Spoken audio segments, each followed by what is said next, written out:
For years now, LeBron James has built a massive part of his legacy on one central idea. Nobody in the NBA history has ever played at this level for this long. This is going to be one of the most important videos on my channel. A lot of deep research. You might want to watch it to the end. The statement I just made is repeated by fans nonstop. Analysts repeat it. Even LeBron James repeats it himself all the time. As he approaches his 23rd NBA season and turns 41 very soon, that image of unmatched longevity has become the backbone of every argument supporting him. Point record, career totals, durability, the Iron Man narrative. It's all part of the package. And look, nobody denies the man has played an insane amount of games. Nobody denies the volume. Nobody denies the numbers. But the entire foundation of his GOAT case rests almost entirely on years played and stats accumulated over a very long career, not dominance on a prime for prime level. Because when you remove longevity from the conversation, the comparison to Michael Jordan collapses immediately. But here's the problem. We are now at the point where more and more former players, not random fans, not trolls, not anonymous accounts, but actual players, coaches, and insiders have been casually dropping accusations and hints about LeBron and performance enhancers. And what's scary isn't just the allegations. It's how casually people around the league bring this up, as if it's been common knowledge behind closed doors for years. This entire conversation resurfaced recently when Jeff Teague, during a live Club 520 stream, just flat out said, "He was on steroids, bro. He had to sit out. He was on steroids for real." In the next episode, Teague tried to walk it back later and say he was joking. But the way he said it didn't sound like a joke. It sounded like someone bringing up something everyone already whispers about privately. And that's the pattern. He also said later that once you say something negative about LeBron, within minutes, you get a phone call from his circle telling you to kind of chill out a little bit. He's on video saying that as well. Now, Jeff Teague isn't the first, and he won't be the last. So far, we've heard from Kevin Garnett hint at it. Former fighters like Chael Sonnen speak openly about it. Old teammates telling stories that raise more questions than answers. It adds up. Chael Sonnen, who openly admits to using PEDs himself, said years ago that he and LeBron had the same guy, and that he knew exactly what LeBron was doing, even naming EPO specifically one of the most powerful endurance boosters on the planet. And Sonnen doubled down on this more than once over multiple years. The timeline of these allegations matters because LeBron's Miami era from 2011 to 2014 overlaps with the Biogenesis scandal, the biggest doping ring in American sports at the time. That clinic, run by Anthony Bosch in Coral Gables, Florida, got exposed in 2013. Major MLB stars were caught. Suspensions were handed out. Careers were ruined. And here's the uncomfortable part. Federal documents from that investigation revealed people directly tied to LeBron James met with individuals connected to Biogenesis. Not random acquaintances, not distant contacts, not friends of friends. We're talking about Ernest Mims, a longtime inner circle figure who has managed LeBron's businesses for years. David Alexander, LeBron's and his wife's personal trainer in Miami. Alexander even co-owned a business with LeBron's wife during this time called The Juice Spot. He supposedly partnered with her Miami-based smoothie shop, which has since been closed down. Okay, so here is what I'm showing you now. I believe a lot of these contacts from LeBron's life and his wife connecting them to David Alexander have been scrubbed from the internet. Unfortunately, Cleveland.com, look at this. They still have an article from 2006 in March 2nd, 2016. And it's still there. And nobody scrubbed it. And probably after the video that I'll make, I don't think it's going to be up there for too much longer. But look at this. LeBron James and his wife Savannah spending time in Miami with Dwayne Wade. Now look below. Cleveland, Ohio. LeBron James and his wife Savannah apparently chose to spend the Cavaliers' off days in Miami, hanging out with her trainer and business partner David Alexander.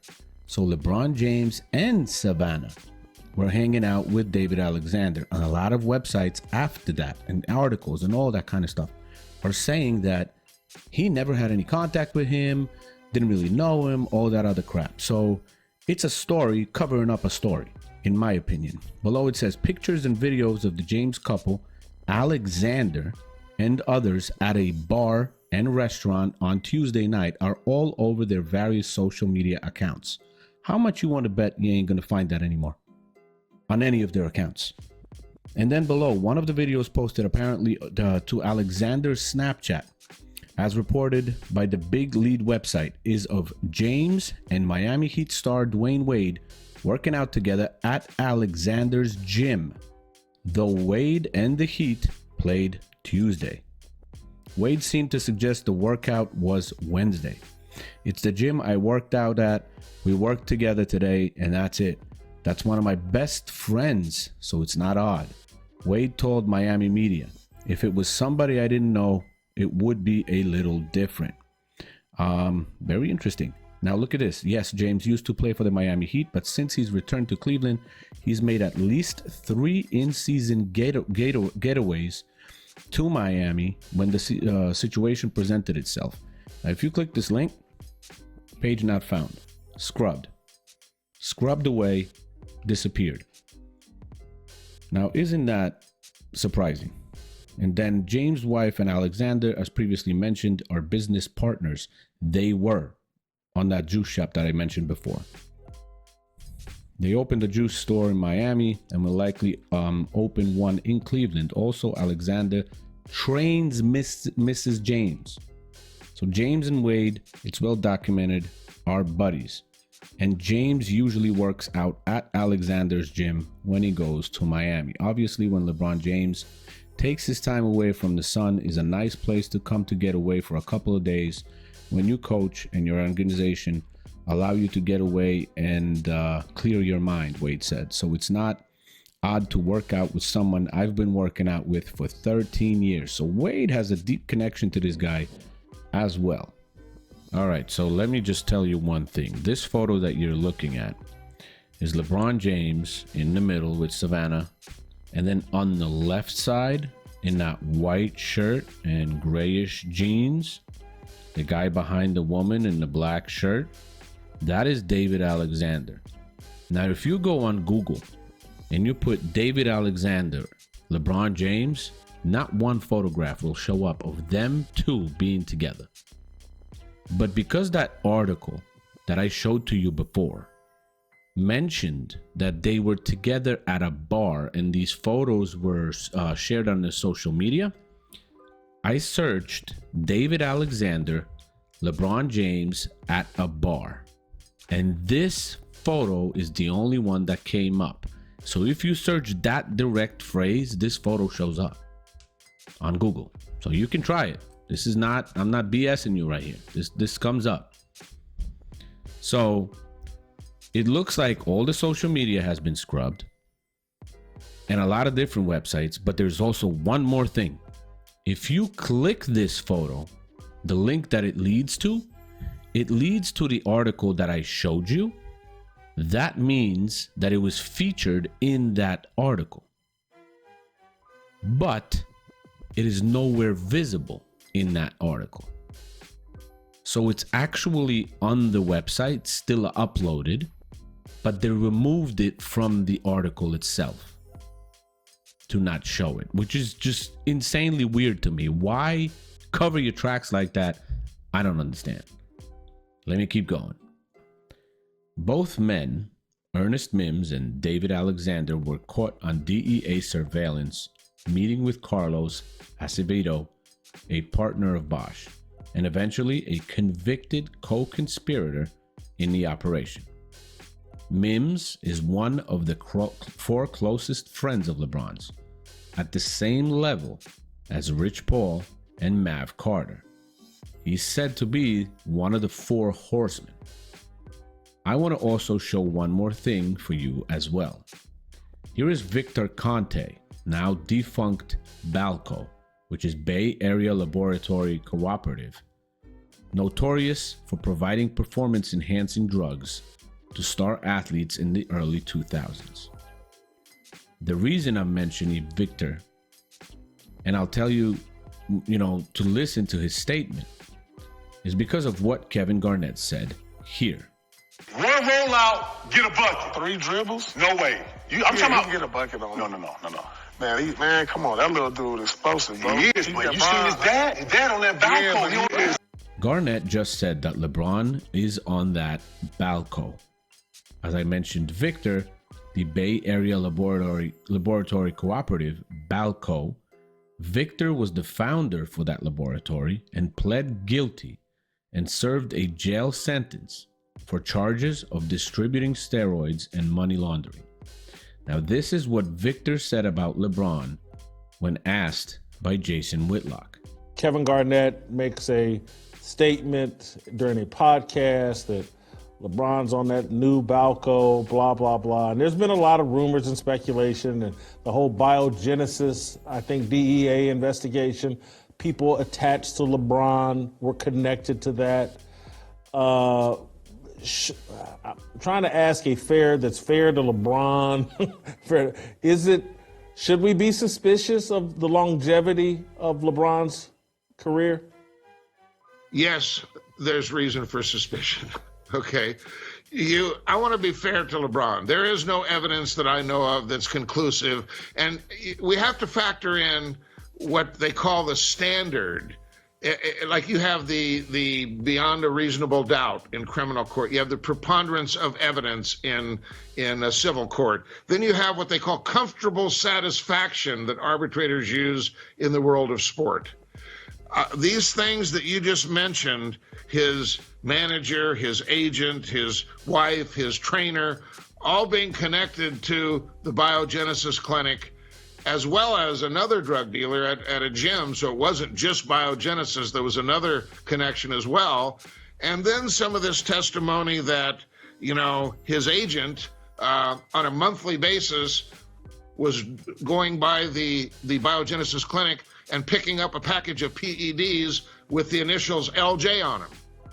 So when you take all this information and put it together. Hold on, Victor. That he was probably picking up for Lamar Jackson. Right? No, is that maybe that's could be Lamar yes. Jackson? We're back to the comfortable satisfaction. But I'm just adding all of these things that bring this cloud of suspicion. That's what you asked me about. Should they be suspicious? And the answer is yes. I'll tell you something else. When Chael Sonnen, the UFC MMA fighter who works for ESPN, said, I'll tell you exactly what he's taking. He's using EPO. And how do I know? Because I'm using the exact same supplier to get EPO. Why have you or other journalists not went to Chael, got him on your show, and asked him to please explain who this guy is and how he knows that LeBron James is using it? I have not heard LeBron James dispute that. Not a peep, have you? No. So when someone comes out, now I want to be fair to him, but let me tell you something else I know. Right before I got on this program, I called and I talked with a writer. There's a lot of articles out there. In fact, I even sent some of them to you in preparation for this case, for this interview. This writer was on this case, this investigation, for 6.5 years. The word that he used was that ESPN basically blocked him from saying certain things in his articles and his reporting. He was blocked. He said there was much more in terms of information and innuendo, but they were unwilling to allow him to print this in his articles. So now we've got, later I'll talk to him and see if I can get some of the specifics. But he said, listen, there's more to this than you know. So whatever that means, is that enough to say that LeBron James is guilty of using PEDs? Certainly not. But I believe this does need to be followed up, and more questions need to be asked by people like yourself. A lot of people, particularly like in the 90s when this conversation was really piping hot, it's like people, okay, yeah, Olympic athletes use steroids or PEDs.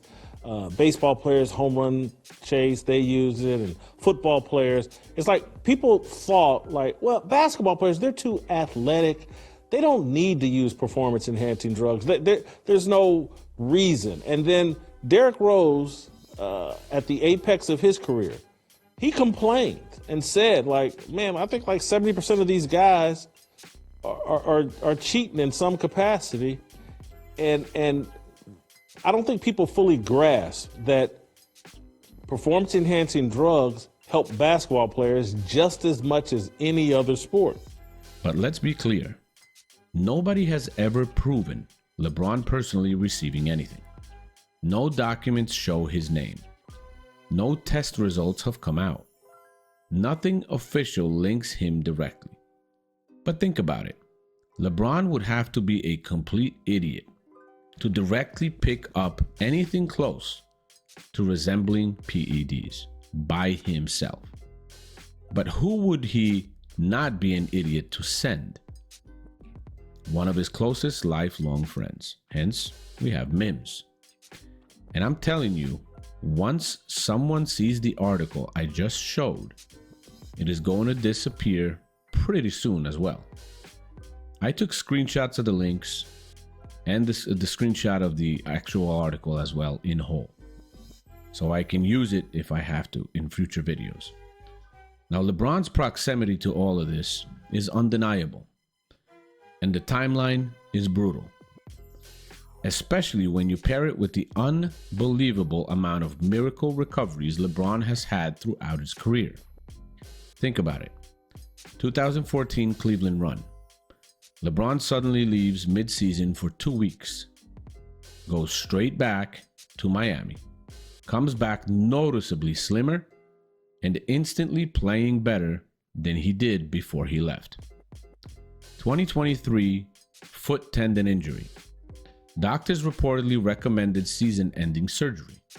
LeBron beats the timeline by weeks, and he literally said himself, "The doctors told me I was healing faster than they've ever seen." Another one, grade 2 MCL sprain last playoffs. Supposedly couldn't get out of bed one morning. Then weeks later, he's dancing in the gym looking completely fine.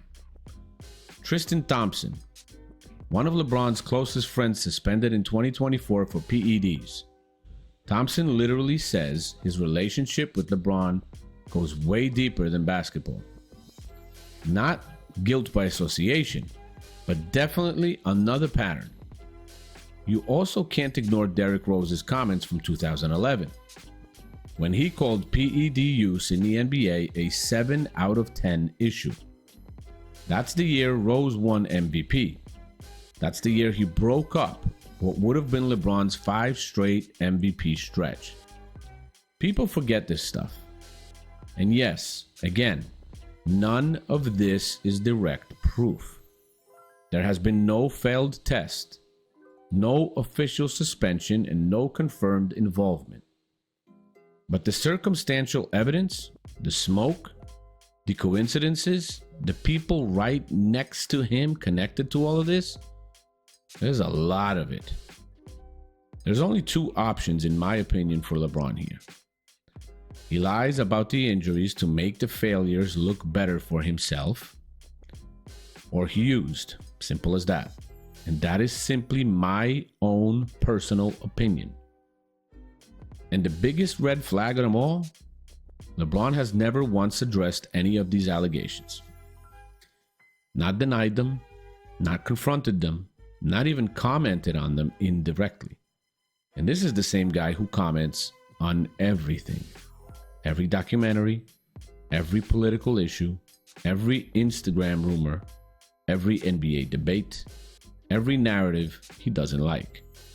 But when it comes to PED allegations from Sonnen, from Teague, from KG, from insiders online, he goes completely silent.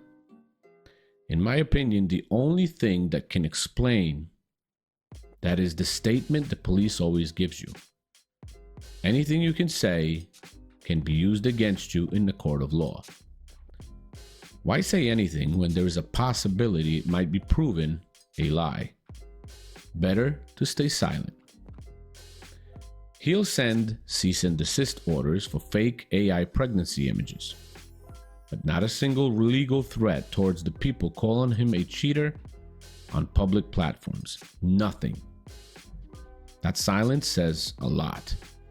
Because if anything ever did come out, even one piece of irrefutable evidence, it would be career ending. Not just for now, for the legacy, forever. I mean, look at baseball. Barry Bonds wiped from legacy lists. Roger Clemens erased. Alex Rodriguez permanently tainted. It doesn't matter how good you were. Once PEDs are confirmed, your legacy is done. That's the risk LeBron faces with this mountain of circumstantial evidence. And maybe that's why he never addresses it. Because once you deny something, and then something contradicts that denial, your entire legacy just collapses. So maybe silence is the actual strategy. Or maybe it's something else. Either way, the conversation isn't going away. More former players are speaking freely about it. More evidence keeps resurfacing. And as LeBron gets older and keeps performing at levels that defy natural aging curves, the questions are only going to get louder. Whether fans want to admit it or not, LeBron's longevity miracle has a lot of shadows around it. And eventually, one of those shadows might become a spotlight. I personally also think that a lot more information will start coming out once LeBron James retires and is out of the league. Then we will start finding out certain things, getting people speaking up and, providing evidence, you could say. But nobody really knows 100%. That's, as I said, is my opinion. This whole video is my opinion, but I provided you also other people with really close connections to the NBA that actually said that and mentioned it and implied it. So, comment section is open. Make sure to share your opinion on all of this. Like, share, subscribe to the channel if you haven't already. And I'll see you guys in the next one. Talk to you later. Peace.